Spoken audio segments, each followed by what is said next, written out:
Hello and welcome to the Conscious Crypto Creator. My name is Connie Digital.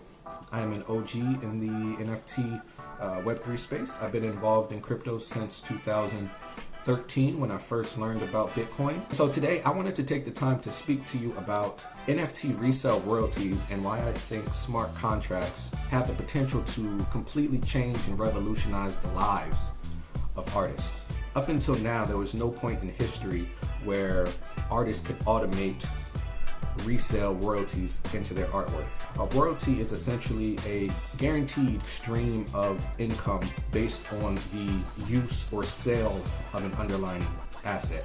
For the first time in history, artists have a way to program royalty payments into all sales of their artwork. In practice, it means that when an artist creates some work and they put it up for sale and it sells for the first time, that's the primary sale, right? Because this is an open and distributed new economy that's being built on the blockchain, it's a global 24/7 marketplace essentially where your artwork can then go on the secondary market and continue to resell into perpetuity, year after year after year after year. And with each new sale of your artwork, you as the original creator will receive a percentage of those sales. And so any artist who's interested in getting into NFTs, I would encourage you to look into the implementation that particular marketplace is using.